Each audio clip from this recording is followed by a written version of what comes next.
Well, we think of business risk in terms of what can happen, say, 5, 10, 15 years from now that will destroy or modify or reduce the economic strengths that we perceive currently exist in a business. And some businesses it's impossible to figure, at least it's impossible for us to figure, and then we don't even think about it then. We are enormously risk averse. We are not risk averse in terms of losing $1 billion if there were an earthquake in California today. And we're thinking of writing a policy, for example, in the next week or so on a primary insurance risk of over $1 billion. That doesn't bother us as long as the math is in our favor. But in terms of doing a group of transactions like that, we are very risk averse. In other words, we want to think that we've got a mathematical edge in every transaction, and we think that we'll do enough transactions over a lifetime so that no matter what the result of any single one, that the group expectancy gets almost a certainty. When we look at businesses, we try to think of what can go wrong with them. We try to look at businesses that are good businesses now, and we think about what can go wrong with them. If we can think of very much that can go wrong with them, we just forget it.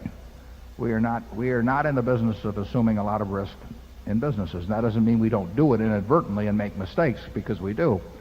But we don't intentionally or willingly, voluntarily go into situations where we perceive really significant risks that the business is going to change in a major way. And that gets down to what you probably heard me talk about before, is what kind of a moat is around the business.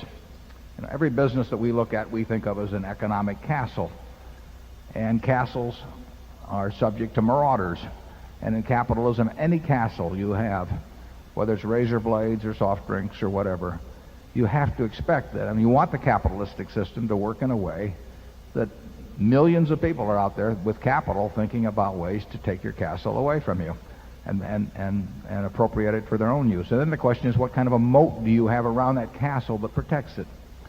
See's Candy has a wonderful moat around its castle.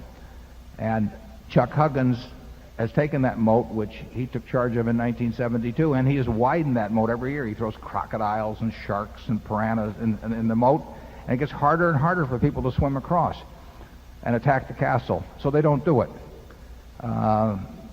If you look since 1972, Forrest Mars tried with Ethel M., 20 years ago, and I hate to think of how much money it cost him to try that. And he was a very experienced businessman. So we think in terms of that moat and the ability to keep its width and its impossibility of being crossed as the primary criterion of a great business. And to our managers, we say we want the moat widened every year. That does not necessarily mean that the profit is more this year than last year, because it won't be sometimes.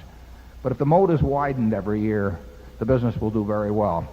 When we see a moat that's tenuous in any way, getting back to your question, it's just too risky. We don't know how to evaluate that. And therefore we leave it alone. We think all of our businesses, virtually all of our businesses, have pretty darn good moats, and we think the managers are widening them. Charlie? How could you say it better? Oh. Here, have some peanut brittle on that one.